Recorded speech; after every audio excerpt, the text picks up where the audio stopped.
So without further ado, let's, with another round of applause, give the stage to Aaron Kim.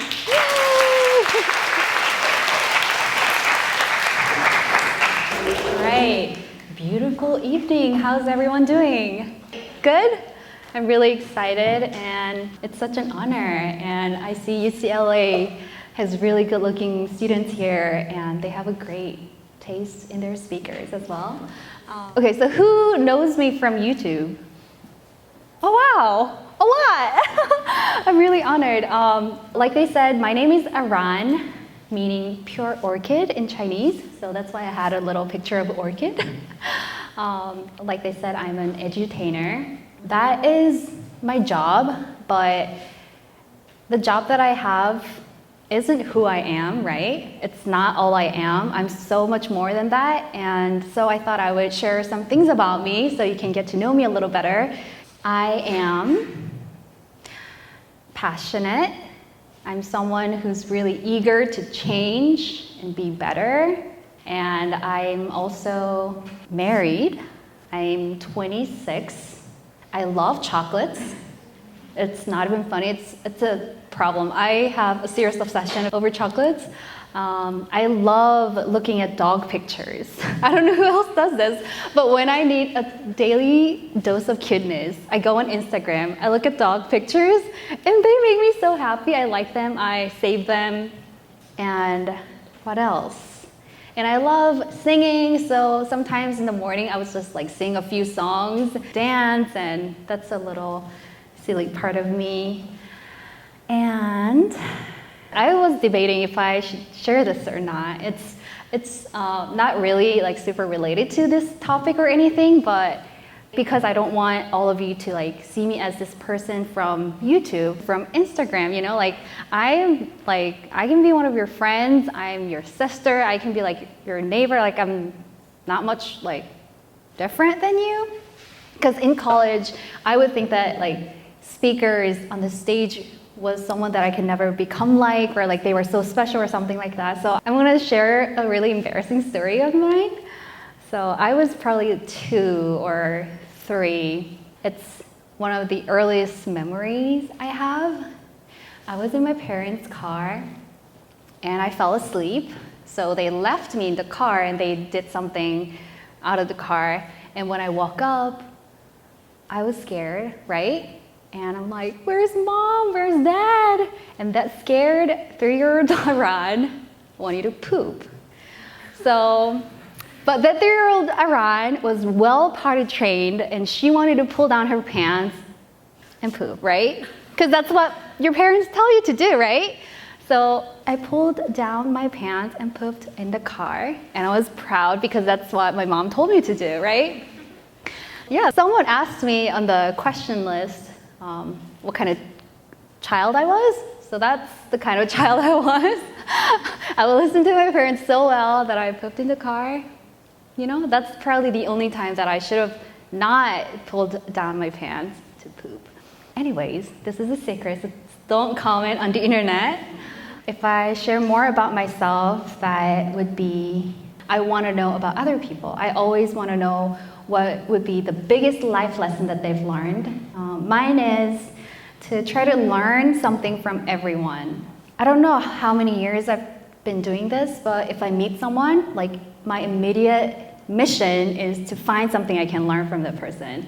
And it works. You can find something to learn, even if it's like a really small thing. If you look for it, you will find it. And I've found so many things from so many different people, and I think it's a blessing I thought I wanted to share. So yeah, so that's who I am. I think that describes me much better than an edutainer or a YouTuber.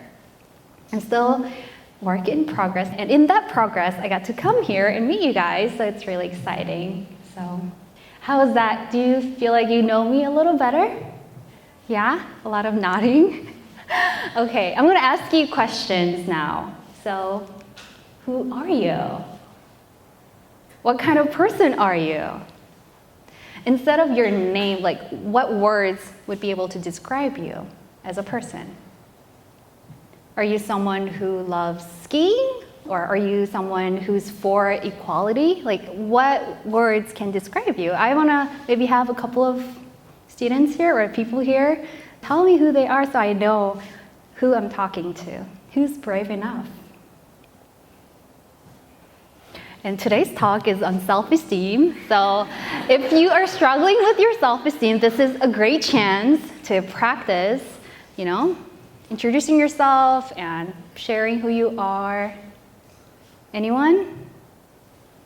My name's Stacy, but you said not to include that part. So I guess the word to describe myself would be I am motivated. Ooh, that's awesome. We have motivated audience. How about you?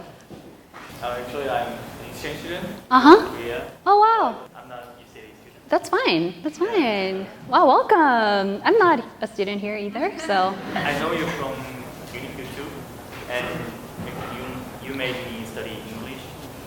Oh. I was motivated you. Oh.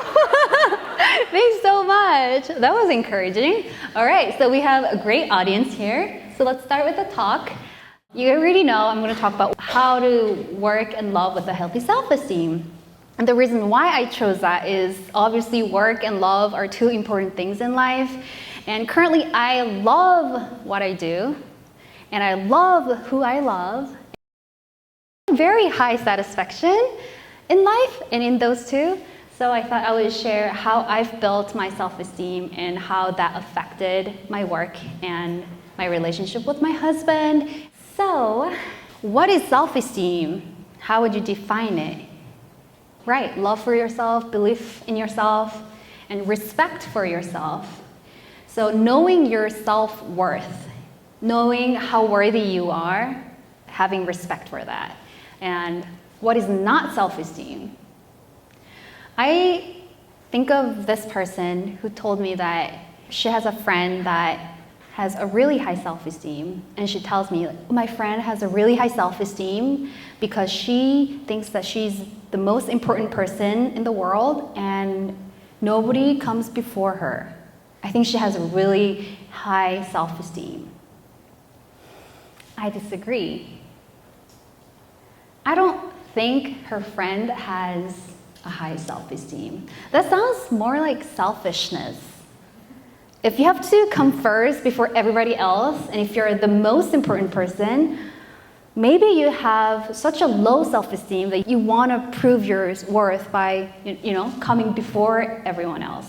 Having a healthy self-esteem helps you be okay when other people come first, because you already know how important you are. You already know your worth. Having self-esteem is knowing your worth. It's not comparing yourself to others.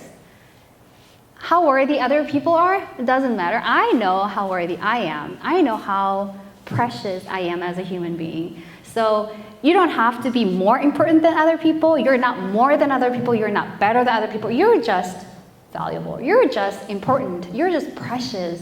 You're just beautiful. I wanted to point that out because it doesn't mean you have to be better than other people or more important. Does it make sense? Great. So I'm going to talk about 10 things that helped me to gain the self-esteem that I have right now. And these 10 ways hopefully make sense. And the first one is to want it. To have a high self-esteem, to have an unshakable self-esteem, you have to want to have it. It seems really obvious, like duh, like who doesn't want it? But it's really different than, oh, it would be nice to have a better self-esteem. It has to be something like, I want it, so I'm going to get it. That means I'm going to do whatever it takes to gain a better self-esteem. So you have to want it. I would assume that you guys are interested in this topic, so that's why you came. But what made me say this was how I always say, like, I want to lose weight. Like, do I truly want it? Obviously not, because I don't really do anything that makes me lose weight. Like, I don't go to the gym. I don't work out like I should. I don't eat like I should. So I think about it and I'm like, I guess I don't want it. If I really truly wanted it, I would be doing something And I think about it, like, do I have a reason to like lose weight? Not really. I didn't have a motivation. I didn't have a specific purpose. So I say that I want to lose weight, but I actually don't. So I wanted you to think about it. Like, do you want a high self-esteem? Does it mean you will do whatever it takes to get that? Because having what you've never had is difficult. That means you have to do something you've never done. Making a change is not easy. And growing hurts. Do you still want it? Do you still want it? Yeah? It's great. So we're going to move on. I'm going to assume that you guys want it. So my self-esteem is unshakable. I can confidently say that because it's based on who I am instead of what I do or what I've accomplished. If our self-esteem is based on our achievements, it would be very hard to build. So sometimes people are like, I'm not good at this. I don't do this that other people do, so I'm really not confident. But I think, of course, if you have like achievements, it would help, but we should think about who we are. Because you would think that babies deserve dignity and respect, right?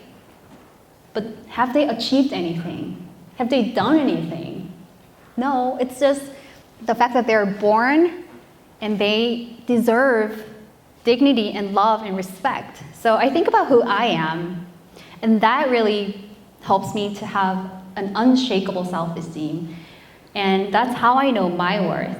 So who I am is made up of what I believe in, what I pursue, what I value, what I love, what I'm for, what I'm against.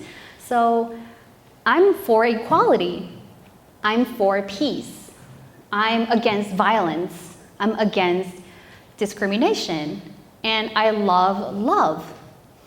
And these things make up who I am. And I'm really proud of that. I'm proud of the fact that I love love. I'm proud that I am for peace instead of violence. So these things help me have an unshakable self-esteem because who I am will not change. I might fail at some things, I might succeed, but who I am will never change. So if your self-esteem is based on who you are, I think that will be really strong and that will hardly change. And of course, we improve who we are, right? Who I was like 10 years ago is not the same as who I am right now. But as long as you're willing to learn and be a better person, I think it's gonna be better and better. Think about what you stand for. Think about what you value. Think about what you fight for, what you are for and what you're against, instead of what you've done, what you've not done.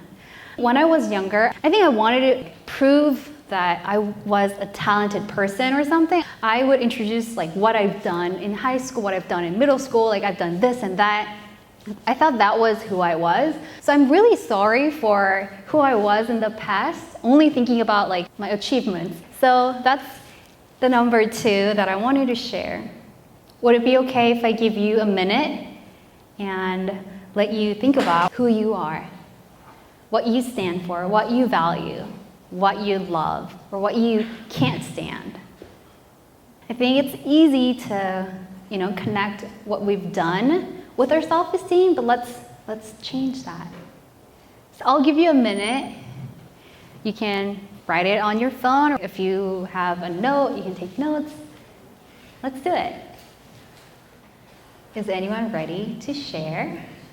I'm passionate about learning something new. Ooh. And I know how to love myself more than anyone can do. Ooh, she knows how to love herself and she's passionate about learning something new. I love that. I love that. And you can have a great self-esteem on that because no one can argue that's not great, right?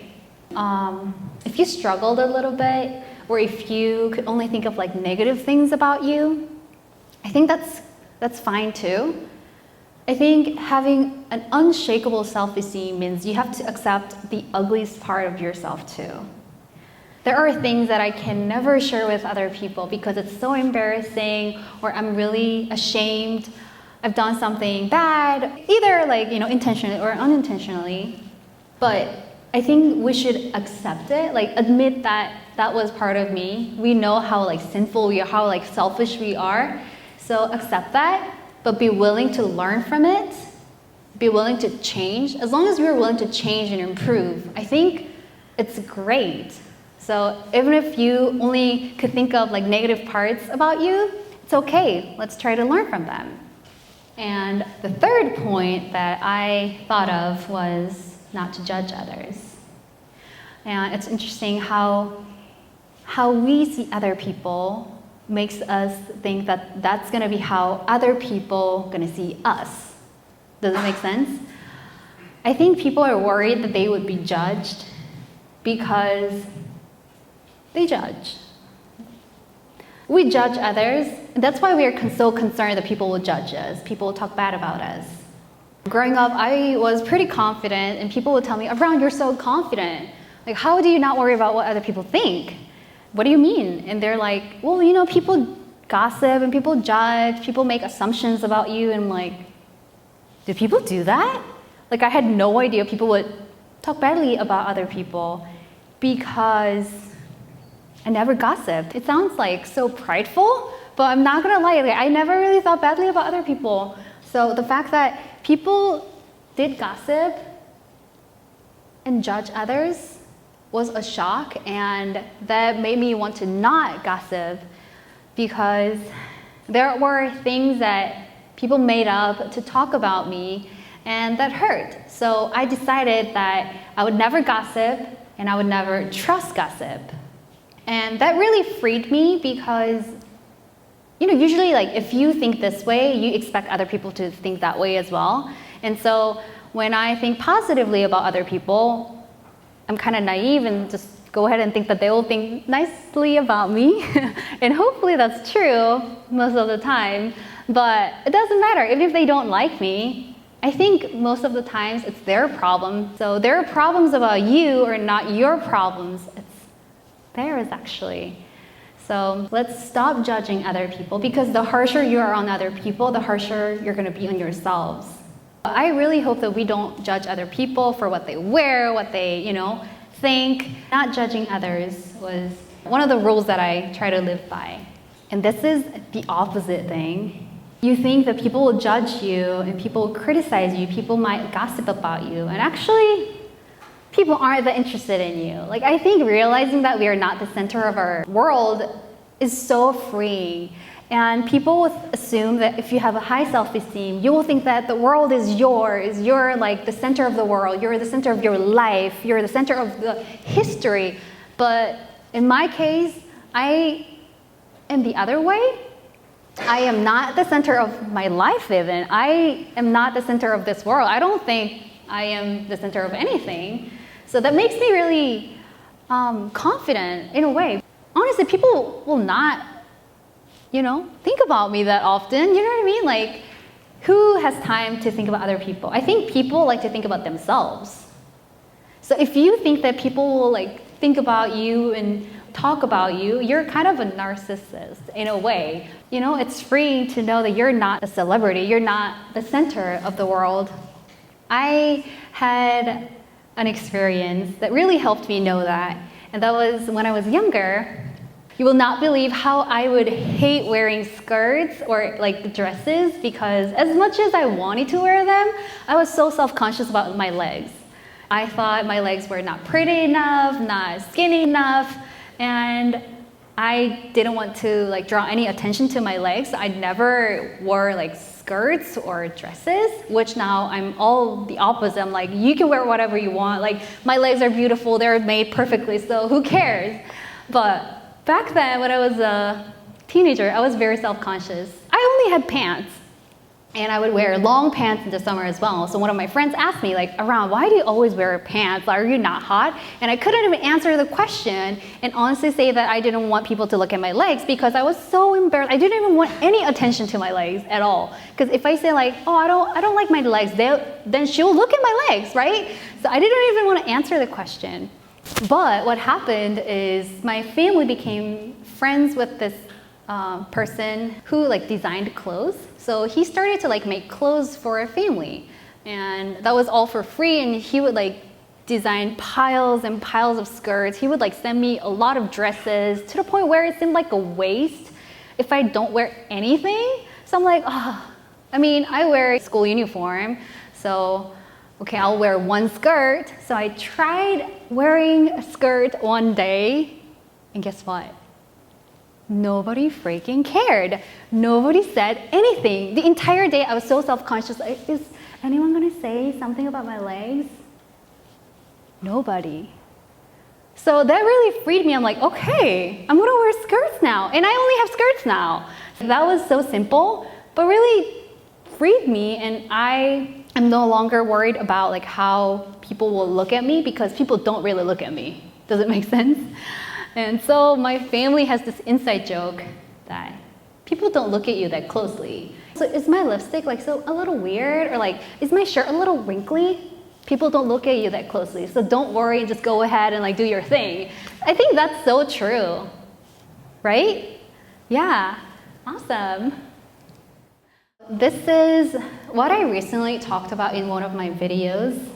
We get compliments and criticism in our lives, and something that I'm really good at, if I'm good at anything, is taking encouraging words.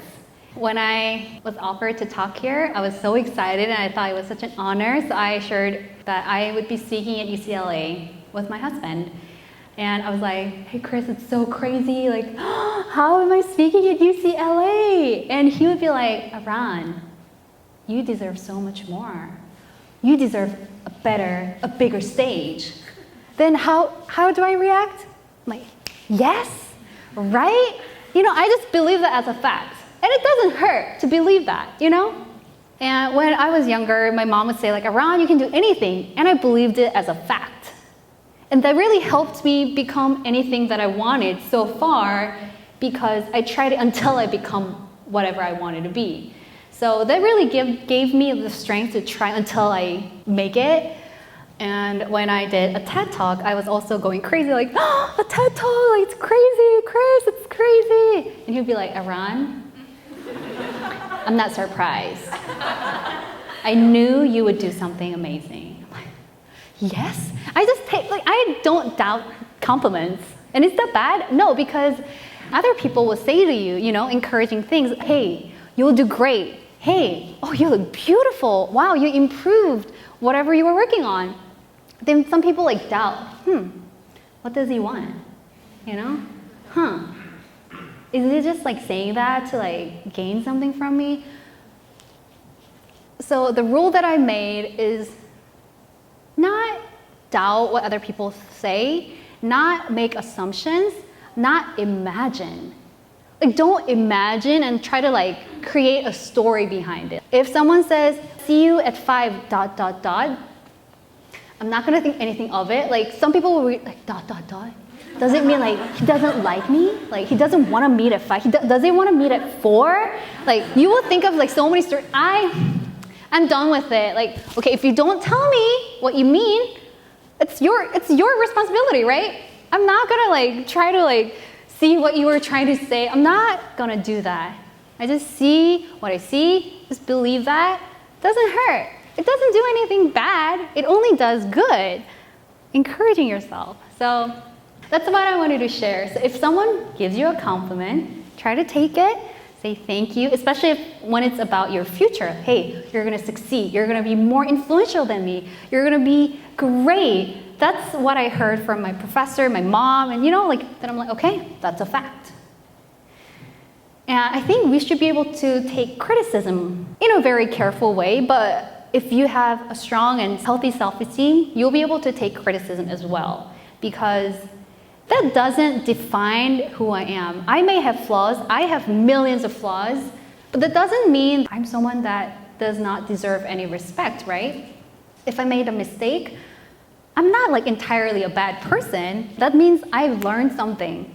So if I fail, that means I've succeeded in learning something. What doesn't work, what is not good. So if you have a self-esteem that is not shakable, you will not be so devastated and so discouraged when you take criticism, because you can objectify yourself and take criticism and praise and compliments as well. But I think it's important to give distance.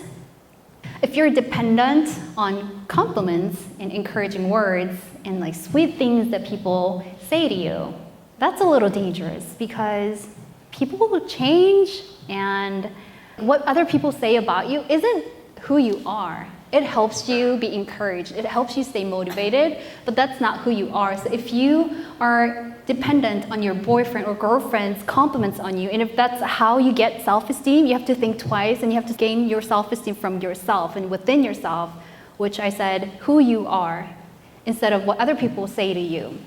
So I think giving distance both to criticism and praise is something that we should think about as well. And next, get out of your comfort zone.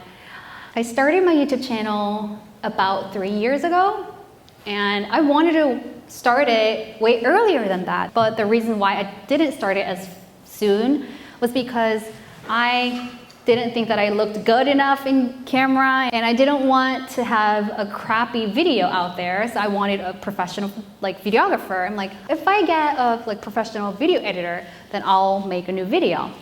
But one day I'm like, okay, let's just get rid of all the excuses and just go ahead and do it, because I feel like I would regret it if I don't start my YouTube channel. So I didn't care how I looked. I just went ahead and filmed a video with my little iPhone.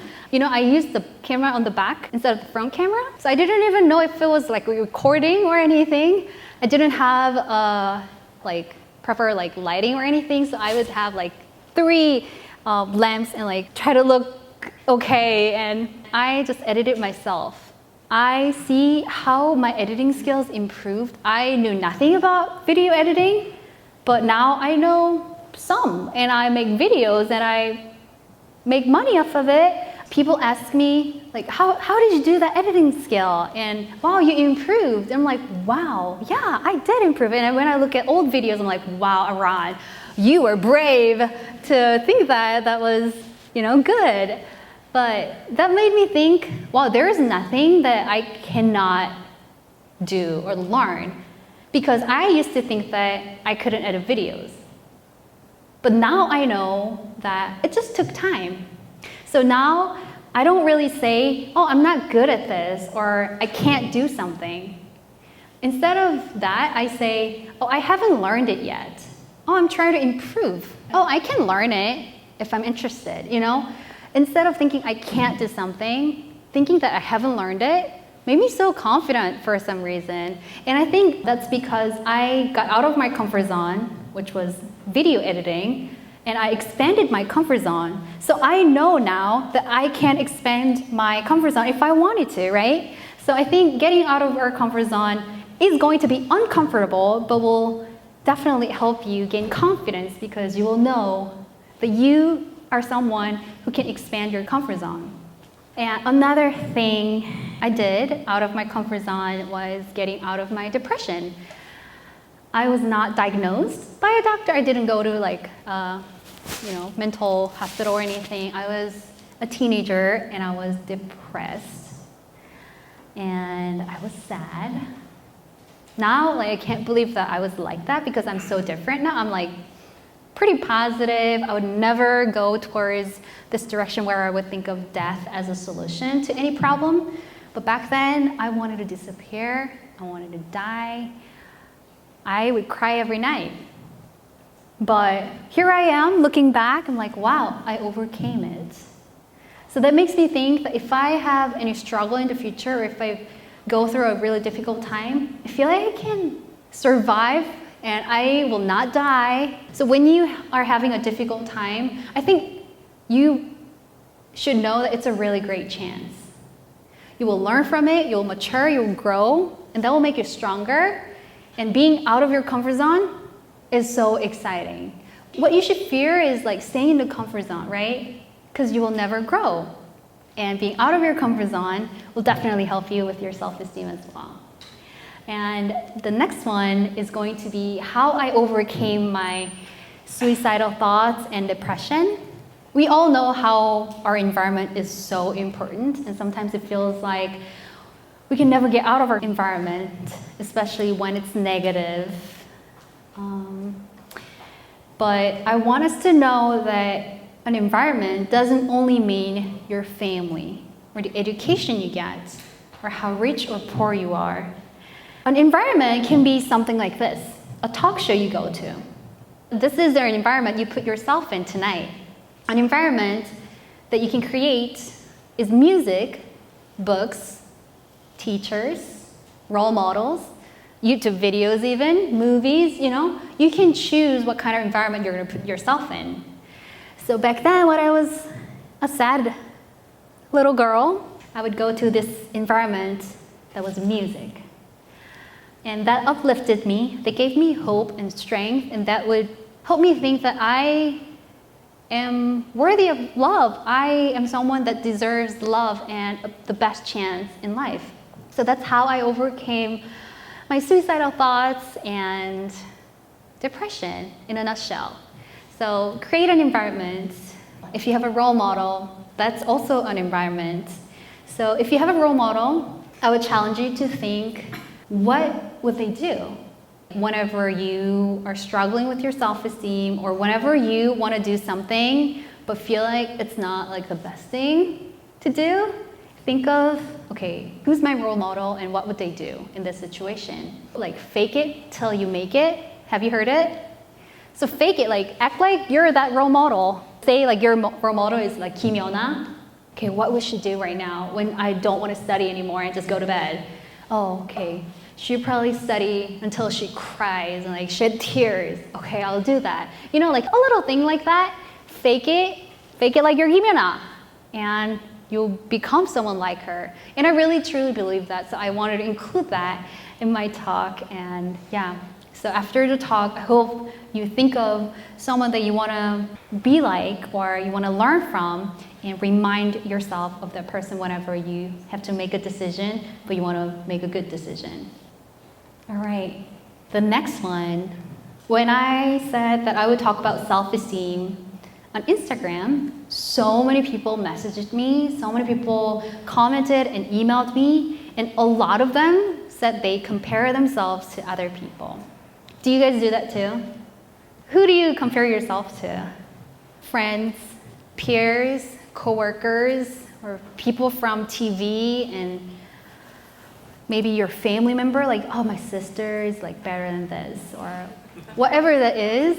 Why? Is it funny? Is it silly to be jealous of your sister? I think comparison is really toxic. A lot of times people get demotivated, and you compare wherever that person is to wherever you are without what they did to get there, And also, if you compare yourself to someone who's not as good as you, then you become like complacent, like, oh, I'm better than them, So that is not healthy. What I've learned is comparing myself to myself.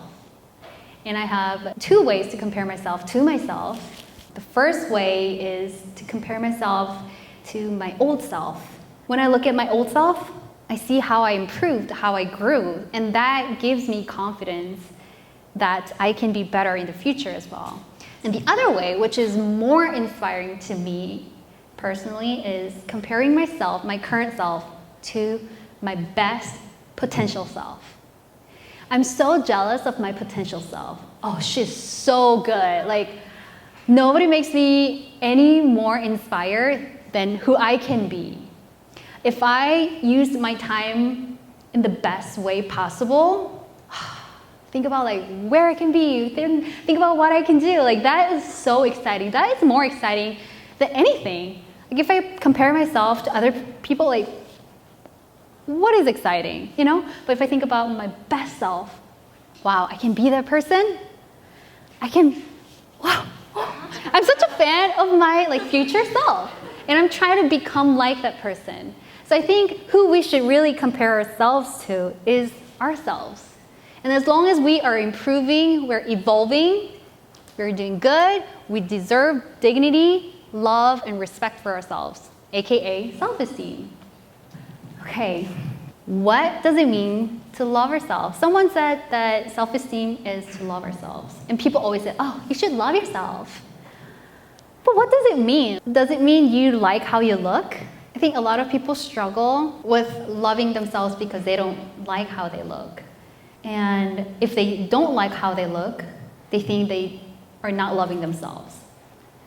But I think differently. I think you can not like how you look and you can still care about yourself.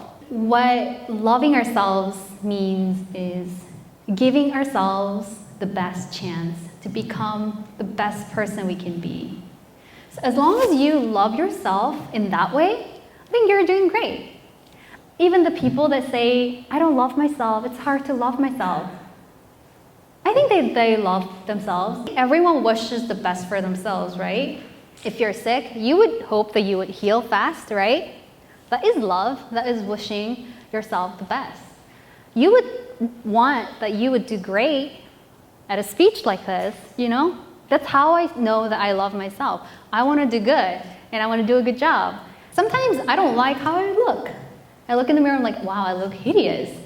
That doesn't bother me. It's fine. If I think I look hideous, that's fine. That doesn't mean I'm not going to give myself a best chance to be the best person I can be. I know I love someone if I wish that person the best. Like, I don't love my parents because of how they look, right? And you would not love your children because of how they look. You just wish them the best, and that is great love, I think. So, wishing ourselves the best. If you think that you don't even deserve the best chance, you don't even deserve respect because you've done something or not done something, I want you to make a list of things that you like about yourself. I think it's a really simple and fun thing to do. I smile more often than some people. Or it can be like, I have a pretty good handwriting. It can be as simple as that. And I'm someone who's motivated and things like that. And whenever you're so tempted to hate yourself and not even want to give yourself the best chance, look at that and know them for a fact and remind yourself of that. I like doing that for other people as well. We're all human. We're not always loving. My husband, Chris, is the best person I've met. He's amazing. He's lovely. But sometimes I get upset. Sometimes I'm frustrated. And not gonna lie. So I would try to think of what I love about him, how great he is, who he really is, instead of this one little thing he did or one little thing he said. So we should do the same thing for ourselves too, right? So I want you to make a list of things that you like about yourself, what you value. Like I said, who you are, what you stand for, what you like, what you cannot stand, those things. If you are someone who stands for justice, and if you look at that, you're not gonna hate yourself, right? So hopefully you make a list of things if you struggle with your self-esteem, and look at that when you have a hard time. At last, I think this is probably the biggest part.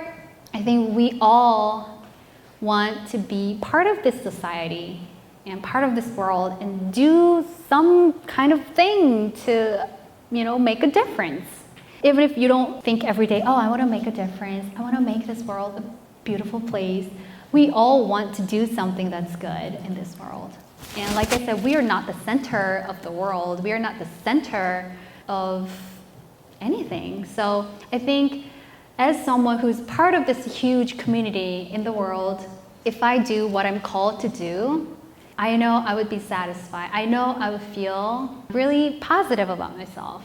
And if no one has told you this, I want to tell you that you are born for a reason. You're here with a purpose. Nobody is an accident. Even if your parents didn't want you, even if it wasn't an unplanned pregnancy, you're here for a reason. Everybody has this thing called calling. If you do what you're called to do, and if you meet that need, if you play that role, you'll have a high satisfaction in life. So you have to think about what your calling is and try to, live that as best as you can. Having a healthy self-esteem doesn't only mean you like how you look and being just confident. You do what you're called to do, and you'll naturally feel so much satisfaction in life. And how do you know what your calling is? I think a lot of college students, or like people even after college, think about, okay, so what am I here for? What am I here on earth for? People think about like what they like and what they're good at, right? And people sometimes like debate, okay, should I do what I like or should I do what I'm good at? The need that I've noticed where I lived was more education. When I lived in a homeless shelter and when I was a teacher to homeless kids, I learned that getting education shouldn't be taken for granted, and even being born as someone who's not homeless, whose parents are not homeless, is such a gift. So I learned that my calling is to maybe contribute this thing that I have been given for free to other people, so it's less unfair in the world. So I think that's what I'm doing, and that's how I feel so much satisfaction in life. And I hope you find your calling and live that and feel satisfied and also meet other people's needs as well. If you have a healthy self-esteem, even if you make a mistake, you know you're not a mistake. Even if you fail, you know you're not a failure. So when your boss yells at you, you know your worth, and okay, I will learn from that, and I know my worth, and so what they tell me doesn't define me, it doesn't reflect me, it doesn't affect me. So you can be more efficient in work because your emotions will not be so hurt. So I think self-esteem can help your efficiency as well. Most of you know I create videos on YouTube and I put myself out there. And if I didn't have a healthy self-esteem, I probably couldn't have put myself out there and let people make assumptions about me, because that's scary. And if I didn't have a healthy self-esteem, I probably would not want to admit my mistakes that people are pointing out, because then I would become a mistake. But I don't think that. I think I can make mistakes, and as long as I learn from them, that's even better, right? If you learn from your mistakes, wow, that's a relief. If you are trying to find what you should do for a living, can I share how I found my path? When I was in college, I was so scared to make a wrong decision. Like, what if I become that, and what if that wasn't what I was supposed to do, you know? Like, I was so fearful that I couldn't make any decision. I didn't know what to do. But I knew that I wanted to empower other people. That was something that I was really interested in. I think what's interesting is when I was younger and when I didn't have a healthy self-esteem, I think I wanted to prove my worth by having a good career and having a respectful job, and people will look up to me. People will know how smart I am. People will know how talented I am. I wanted to go to Harvard because I wanted to prove my intelligence. I wanted to prove my worth. People will look up to me. People will think that I'm a good person. But that was all wrong. And after I found my true self-esteem based on who I am, instead of trying to prove me and gain respect from my career path, I wanted to give.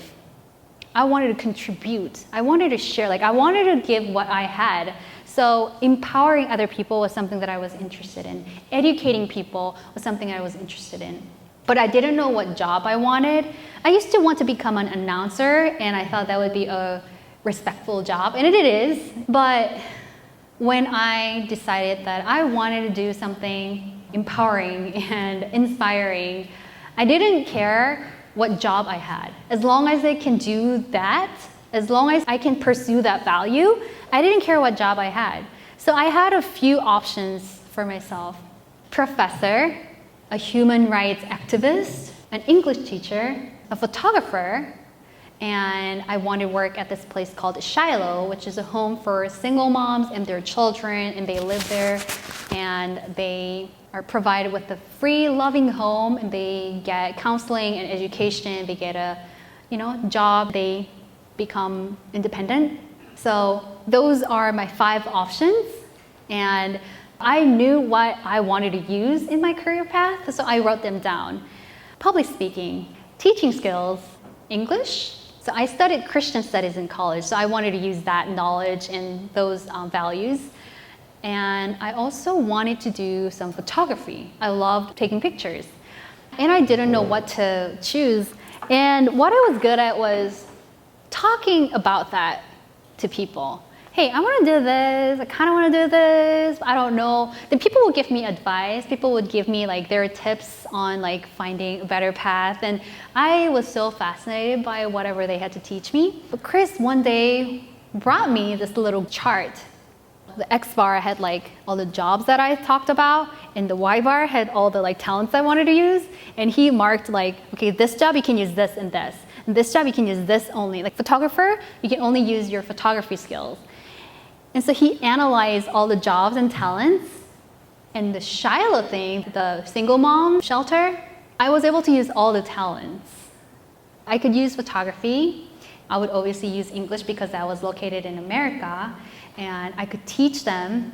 And I could do public speaking, letting people know about it at places like church or school. They do lots of like radio and newspaper because people want to interview them. So I'm like, okay, good to know. When would I ever have a chance where I can use all the talents that I wanted to use? So even though it wasn't a paying job, I decided to go and I became a supervisor, and I taught a love and relationships class, and I talked with them in English, and I did like all the things. I was like a social media manager, and so I used all the talents, and I got to teach some Chinese people over Skype how to speak English. And then I was reminded of how fun it was to teach English and help them communicate with whoever they were trying to communicate with better. So I'm like, okay, let's make a video online and just put it out there. So that's when I made my very first video. And now, as this YouTube content creator, as an edutainer, I obviously use photography, videography as well, and it's obviously public speaking, it's obviously English education. It's all that I wanted to be, like writing and speaking and teaching. So I think this is a perfect career for me right now, but I believe that it can also lead me to another path, and that's completely fine, that's exciting. So looking back, I feel like everything that I've tried and everything that I've done and learned connected everything. Like, there's nothing that I wasted. When I wanted to be an announcer, I would interview an announcer. I would be like an MC. And when I wanted to be like working at a magazine, I did an internship there. If I have this 1% of possibility that I wanted to become something, I would give my 100% there. And from that, I learned a lot of things. And I think you've heard about like connect the dots. And everything was connected, and maybe some things I haven't used yet, but I'm sure that I'll use those talents or experiences in the future. So what will give you self-esteem and confidence is just going wherever you find your passion and give your 100%, and you will not waste it. I was so fearful of this thought, like, what if I waste the time? What if I waste that experience? But there's no waste. Everything is a learning experience, and I think you can get something out of it. So don't be afraid, and just even if you have this 1% chance or 1% of interest, try giving your 100%, and you will learn something, and that will help you in some way. So I want you to be confident and believe that, and try many things when you're in college and even after college. Healthy self-esteem and love. People submitted their questions when they RSVP'd, and one of them was, do you need to have a high self-esteem to be in a relationship? Or do you need to be in a relationship to gain a healthy self-esteem? 100% you have to have a healthy self-esteem to be in a healthy relationship. You can have a low self-esteem and you can still be in a relationship, but I bet you that is not so healthy. Because you make the other person responsible for your happiness. You make the other person prove your worth by texting you often, by telling you you're beautiful. When you have a healthy self-esteem, you don't need that. You already know you're worthy. You already know you're loved. You already know you're beautiful. So you don't really depend on the person. If I didn't have a healthy self-esteem, I don't know if I would have been able to meet someone so wonderful like my husband.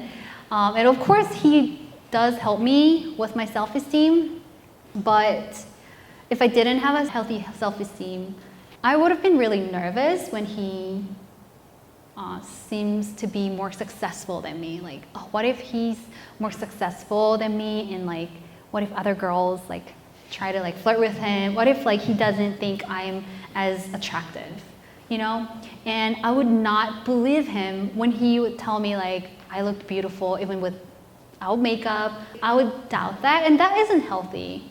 And my pride would have hurt when I had to pay for all the wedding stuff and all the living stuff because he was still a student. Because if I didn't have a healthy self-esteem, like, oh, is he using me? Or like, oh, am I the only one who's like making effort in this relationship, you know? But I had no worries like that, and I was confident, so I think that really helped my relationship. My relationship with him stayed pretty healthy, I would say, because I don't make Chris responsible for my happiness. Of course, I was this young Aran who would always like depend on emotions, and I would date someone that, you know, was sweet to me, that would make me feel happy. And when they don't make me happy anymore, I would break up with them, right? But I realized they don't need to make me happy. I am happy the way I am. I make myself happy. I find happiness from somewhere else. So right before I dated Chris, I prayed that I was willing to live my entire life as a single person. I was like, okay, I can live my entire life as a single, and I know that would be a fulfilling life. I know that would be a fun life. I know that will be a meaningful life still. I don't really need a man to complete my life. And probably like the next day, I met Chris and we talked, and I wanted my man to be the same way. I wanted him to not need me for his happiness, for, you know, whatever he needs to function and, you know, live his life. And I wanted him to be also willing to live his life as a single person if that's the best in his life. And he was. So I hope that if you think that your boyfriend or girlfriend will make you happy, even if you have a girlfriend or a boyfriend, you will still lack something. We have to learn to find happiness, find satisfaction in ourselves first to be, you know, able to better our boyfriend or girlfriend or our spouse and to help them be a better person. And so I don't really need Chris to do anything to make me happy, but he does make me happy. That's the beauty, and that's like a bonus. That's not his responsibility, but that's what he does because he loves me. And that's how we maintain our happy marriage so far. So I hope that was helpful. I think being young or being young at heart, I think that means being like willing to risk something. I think the older we get or the more stable our lives get, we don't want to risk things, right? Like you don't want to risk a job that you have that is stable. If you are still like willing to get out of your comfort zone, risk something because you are looking at this bigger picture, I think you're still young or young at heart. So what is the difference between confidence and self-esteem? It is pretty natural. If you have a healthy self-esteem, you will have confidence as well. But I think confidence it's a belief that you're good at something. So you can be like, I'm confident in solving math problems. But that doesn't make you have a healthy self-esteem, right? I can have a terrible singing skill and I can still have a high self-esteem. I can have a flaw, I cannot be good at things, but that doesn't define who I am. So that's how I see the difference. And something else? I actually saw a pretty interesting question. Yeah, go ahead. What would you do if you can't decide your career path or lost motivation? Being demotivated is okay. You don't have to feel guilty of that. There are phases of life. If you want to cry, cry. If you want to, vent, go ahead and vent to your friend or family. I think that's completely fine. But if you can't decide what you want to do, like I said, give something a chance. Instead of doing nothing, give something a chance. Learning about what you don't want to do is a great thing too. When I wanted to be an announcer, I got this chance to interview the announcer Kim Kyung-nan. I don't know how many of you know her.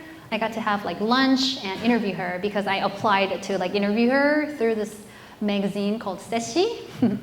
So when I interviewed her and when I heard about her life from her, I realized, oh, that's not the type of life that I want to live. It was a little different than I expected. So that was a great thing. Wow, I don't have to look back. I don't have to think about this anymore. Like, this is not my career. It's good for her, not for me. So giving something a chance will teach you a lot. So if you're interested in something, like I said, try that and try giving that 100% of your effort and time and passion. That will teach you so much. And if you fail, that means you have succeeded in knowing what doesn't work for you. Even if you do not like agree with all the 10 things that I've talked about or anything that I've talked about, that's okay. And I just want you to know that we all are beautifully and wonderfully made. And that will give you so much confidence. Personally, knowing that for a fact changed my life forever. So I hope you know that. And one thing you can try doing from today, I challenge you to do this. If someone asks you if you have a high self-esteem, instead of saying, I have a low self-esteem, say, I'm working on it. Say, I want to have it. Say, I'm trying to improve. So instead of, I'm not good at this, I don't have this, like, let's look at the possibility. Like, I think you coming here was a great step. Let's say, I'm trying to work on it, I'm working on it, and I think that will help a lot because our brain is crazy, like the language that we use is powerful. So I wanted to thank you so much for listening. It was a great time. Thank you.